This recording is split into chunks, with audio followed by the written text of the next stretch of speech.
அன்பு தமிழ் நெஞ்சங்களுக்கு ஆஸ்ட்ரோ தமிழ் மகளின் இனிய வணக்கங்கள். இன்றைய பதிவில் தனுசு ராசியில் பிறந்த நண்பர்களே, 2025ஆம் ஆண்டில் இந்த 4 கிரகங்களினுடைய தசாபுத்தி உங்கள் வாழ்க்கையில் நடந்தா இந்த 2025ஆம் வருடத்தின உங்கள் வாழ்க்கையில் நீங்கள் மறக்க முடியாதுங்க.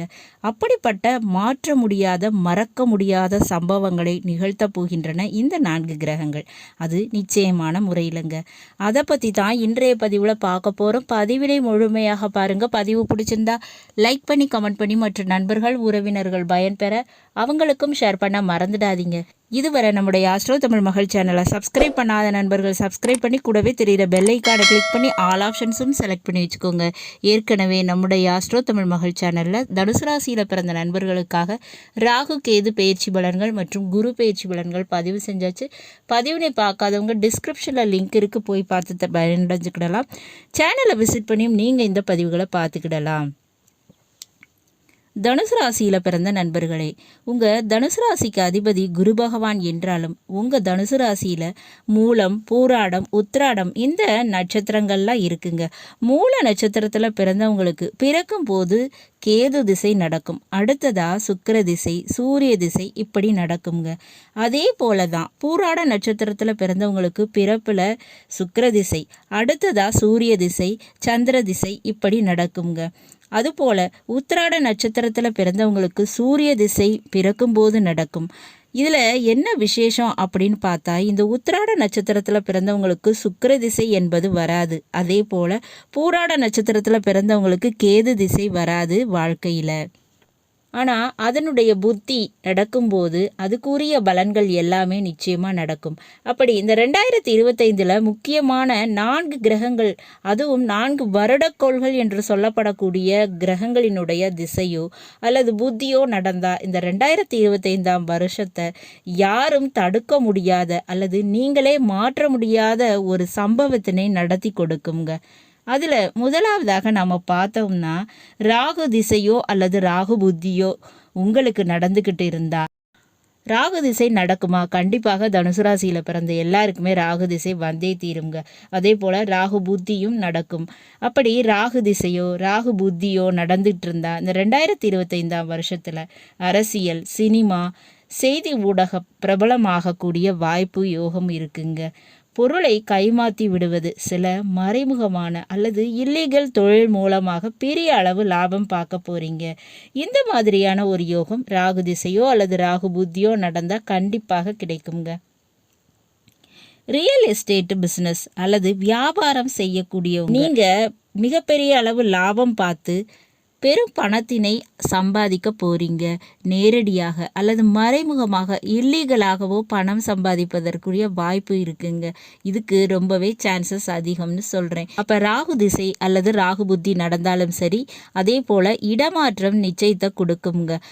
அரசியல், சினிமா போன்றவற்றில் வெற்றி உண்டு. பிரபல யோகத்தினை பெறுவீங்க. ஒன்று பேர் புகழ் அல்லது பெரும் பணம் நிச்சயமாக கிடைக்கும். சரிங்க, அடுத்ததாக கேது திசையோ அல்லது கேது புத்தியோ நடந்தால் எப்படி இருக்கும்?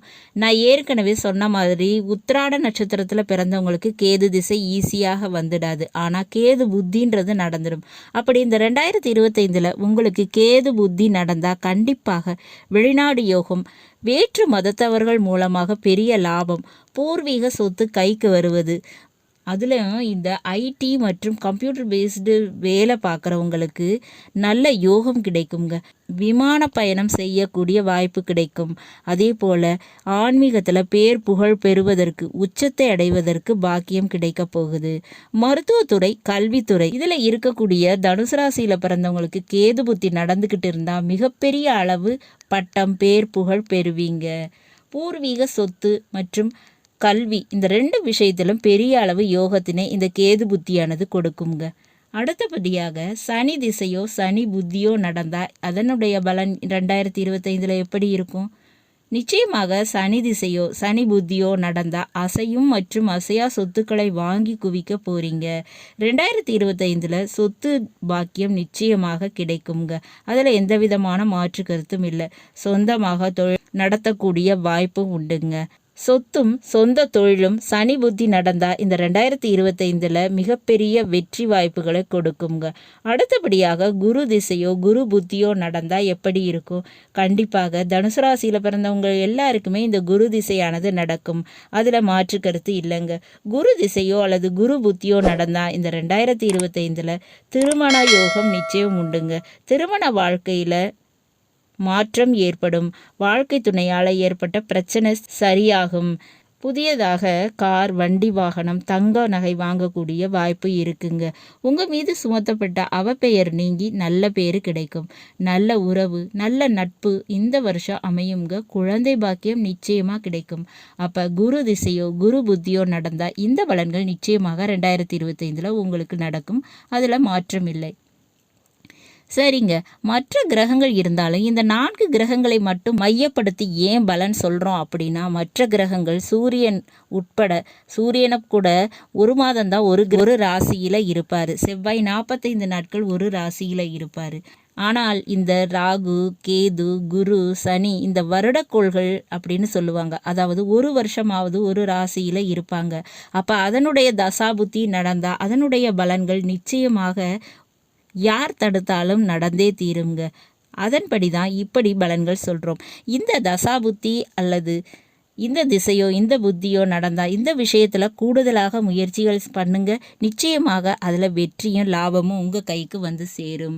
நல்லது நண்பர்களே, இன்றைய பதிவு உங்களுக்கு பிடிச்சிருக்கும்னு நினைக்கிறேன். பிடிச்சிருந்தால் லைக் பண்ணி, கமெண்ட் பண்ணி மற்ற நண்பர்கள், உறவினர்கள் பயன்பெற அவங்களுக்கும் ஷேர் பண்ண மறந்துடாதீங்க. இதுவரை நம்முடைய ஆஸ்ட்ரோ தமிழ் மகள் சேனலை சப்ஸ்கிரைப் பண்ணாத நண்பர்கள் சப்ஸ்கிரைப் பண்ணி கூடவே தெரியுற பெல் ஐக்கானை கிளிக் பண்ணி ஆல் ஆப்ஷன்ஸும் செலக்ட் பண்ணி வச்சுக்கோங்க. மீண்டும் நல்லதொரு வாய்ப்பினில் உங்கள் அனைவரையும் சந்திக்கிறேன். அதுவரை ஆஸ்ட்ரோ தமிழ் மகளின் அன்பு கலந்த வணக்கங்கள். நன்றி.